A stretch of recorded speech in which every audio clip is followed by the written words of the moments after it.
Olá, queridos amigos, queridas amigas, que a graça e a paz de Jesus esteja com cada um de vocês, que o Espírito de Deus possa inundar seus corações, dando-lhes o devido conhecimento, entendimento e sabedoria, que todos tenham um belo dia. Vamos à lição. E hoje, quinta-feira, 2 de julho de 2026, a lição 1 de hoje, ela tem como título As cartas de Paulo aos Coríntios. A identidade do apóstolo Paulo, ela está firmada e enraizada em três aspectos assim importantes. Primeiro é a experiência do chamado que ele teve por Deus, né? No qual ele viu o Senhor crucificado. E naquele momento que ele viu o Senhor ressurreto, que está lá em 1 Coríntios 15, versículos 8 e 9, houve uma conversão do apóstolo Paulo. O segundo ponto é que a sua comissão recebida de Deus para proclamar o Evangelho, que está lá em Gálatas capítulo 1, versículo 1, ela foi tremendamente importante, né? Porque ele pôde contar com alguns colaboradores para que o Evangelho chegasse até os gentios. E o terceiro ponto é que os frutos do seu ministério apostólico, representado assim pelos conversos, né, em várias cidades, e pelas igrejas que foram alcançadas, que está lá em 1 Coríntios 9:2, ali estava a identidade de Paulo. E a identidade de Paulo também parece ter uma questão assim, importante na recém-estabelecida igreja de Corinto. E em fase assim, das dificuldades, né, dos desafios que Paulo teve ali, o apóstolo reage assim com as notícias desta igreja quando ele estava longe, né? E ele começa a enviar essas cartas, né? Para essas congregações, porque Paulo estava assim preocupado com a situação que os informantes passavam para ele, de como se encontrava a igreja, né? Ali, principalmente na igreja de Corinto. E Paulo, diante dessas notícias ruins que ele recebia de sua amada igreja, o Espírito Santo o incentivou e moveu seu coração para que ele pudesse dirigir uma palavra de exortação, de firmeza, né, para corrigir os erros, né, e falar dos problemas internos que estavam acontecendo ali naquela igreja. E ele passa a orientar, passa a conduzir melhor aquela igreja. Paulo estava assim em Éfeso quando escreveu a primeira carta dos Coríntios, versículo 16, escreveu 1 Coríntios, capítulo 1, né? Não, 1 Coríntios 16, versículos 5 até 9, onde membros da família de Chloe levaram essas notícias para ele de como estava sendo conduzido a igreja ali de Corinto, as dificuldades, os problemas que o mundo trouxe para dentro da igreja, de que as coisas não iam bem ali em Corinto. Está em 1 Coríntios 1:11. E em 1 Coríntios capítulo 1 até o capítulo 6, o apóstolo aborda os problemas que estavam ocorrendo ali. Por exemplo, divisões, imoralidades sexuais, ações judiciais entre irmãos, assim, brigas judiciais entre irmãos. E um grande problema também é a prostituição que estava ali, dentro da igreja. Além disso, Paulo recebeu uma carta com perguntas específicas, assim, que Paulo, ele respondeu, está lá em 1 Coríntios 7:1. Sua resposta, ela ocupa um tremendo espaço ali no capítulo 7 em diante. E as perguntas estavam assim totalmente relacionadas, né, com os problemas ali da igreja de Coríntio, como casamento e divórcio, celibato, alimentos sacrificados a ídolos, né, a conduta das pessoas no culto, o uso de dons espirituais erradamente e má compreensão sobre a ressurreição de Jesus. A igreja de Coríntio, ela era bastante problemática, né? Bastante imatura, né? Precisava realmente de um chacoalhão para que se assentasse as coisas ali. Talvez a sua igreja local tenha assim problemas assim também parecidos, né? Ainda assim, a situação em Corinto, ela é muito provavelmente pior do que você imagina.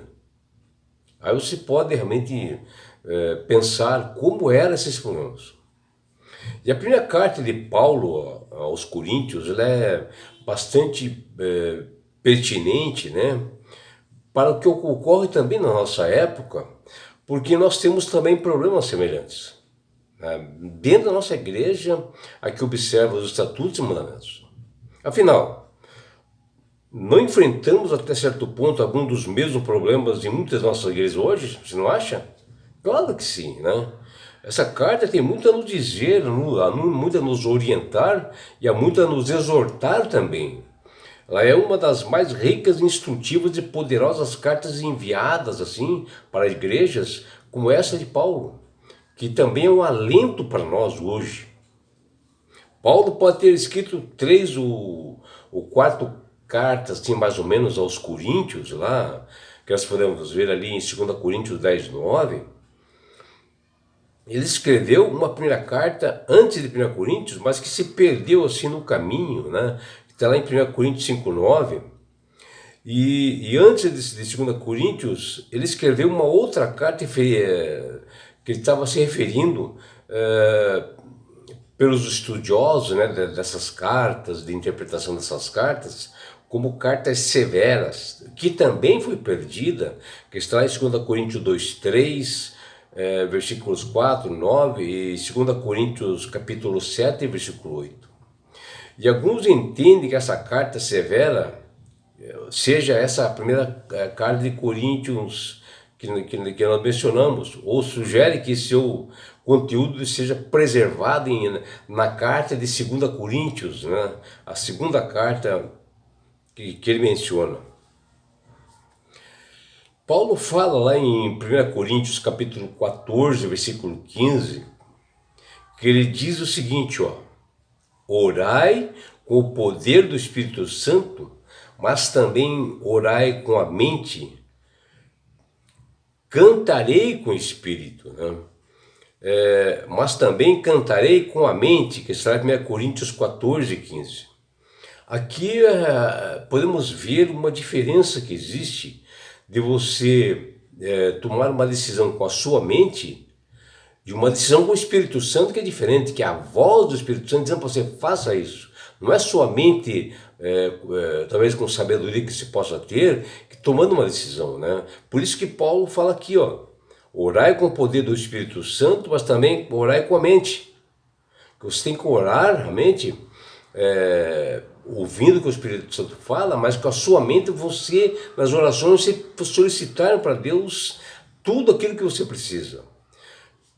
Vocês perceberam, amigos, né, que a diferença que existe nisso é exatamente na palavra de Deus que nós encontramos esse ponto de equilíbrio que nos ajuda a entender melhor tudo o que ocorre, a decência e ordem que deve ter numa igreja, que Paulo fala lá em 1 Coríntios 14, 40. Porque Deus não é um Deus de confusão, e sim um Deus de paz, que está lá em 1 Coríntios 14, 13. Porque existem pessoas assim, algumas igrejas diz que recebem o Espírito Santo, que vai ter uma revelação nessa igreja, nesse dia tal, que não percam. Aí lá eles começam a falar em várias línguas que ninguém entende. E que a revelação, depois aquele pastor, aquele missionário, a revelação é esta. Meus amigos e minhas amigas, você que realmente tem fé em Jesus, que você acredita na cruz do Calvário, Quando Deus tem uma revelação para você, Ele não vai levar lá numa igreja para alguém revelar para você. Ele vai revelar diretamente para você, seja em sonho, seja você lendo as escrituras, de uma forma Deus vai achar essa forma de revelar para você. Ele não vai revelar em outras línguas, ou falar algo diferente, ou ficar naquela balbúrdia tremenda, aquela confusão, como diz aqui, ó. Deus é um Deus de ordem, não é de confusão, de gritaria. Deus é um Deus realmente que gosta de silêncio, que você fale em paz, que você possa falar a verdade assim, e na oração que Ele possa realmente ouvir você. Não gritaria, não falando um monte de língua que ninguém entende.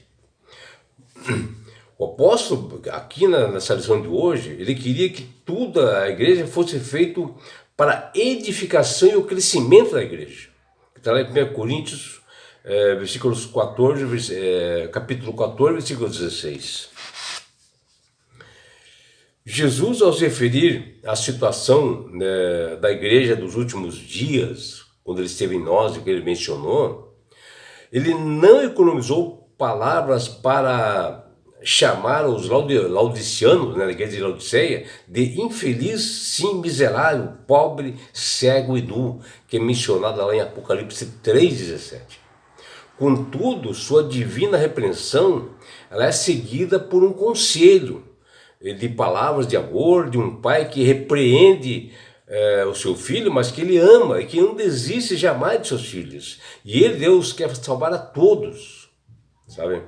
E de uma igual forma o apóstolo Paulo procurava ser assim também, um pai espiritual, porque ele queria ser um pai espiritual para a igreja primitiva, porque foi ele que fundou aquela igreja, foi ele que colocou os primeiros membros ali, né? Ele bem sabia o que fazia, que parte do seu dever era exortar também, que Paulo diz que a função dele era orientar, e ele o fazia através do poder do Espírito Santo que exigia que Paulo fizesse isso.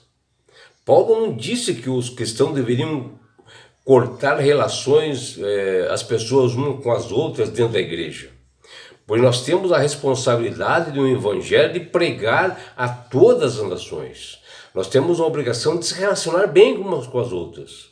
E sim, é que nós devemos ter cautela quando aquele que dizendo ser irmão, né, que está lá em 1 Coríntios 5,11, mas que ele apresenta uma série de defeitos, comportamento impuro ou não confiável, que tem o prazer de falar da vida alheia e deve ser corrigido, né? Não que você seja expulsado fora da igreja, mas que você corrija essa pessoa, de uma forma ou de outra.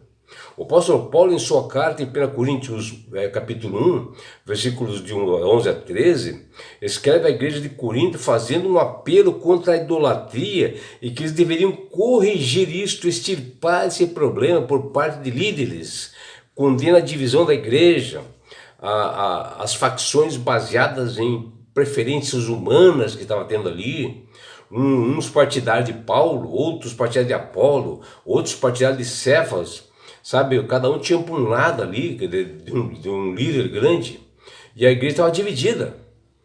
E reforça, né, que a identidade da igreja, ela deve estar exclusivamente ancorada em Cristo e manter a unidade da igreja.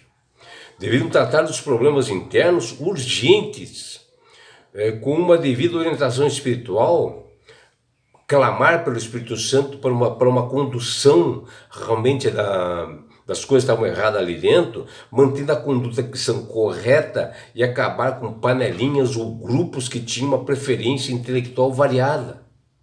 Tá? Como menciona lá em 1 Coríntios 4,14, Paulo diz que não se escreve aos coríntios para envergonhar. Paulo está dizendo assim, que ele escreveu para ele não maltratar alguém ou envergonhar alguém, ou humilhar alguém. Ele estava escrevendo de uma forma amorosa.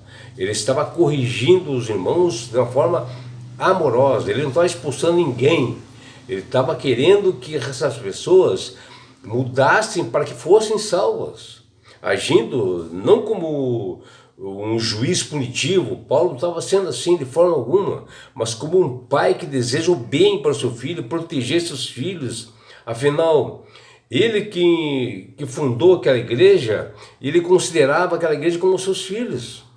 E é assim que Deus faz também com todos aqueles que aceitam a verdade, mas que de uma forma ou de outra estão errando, né?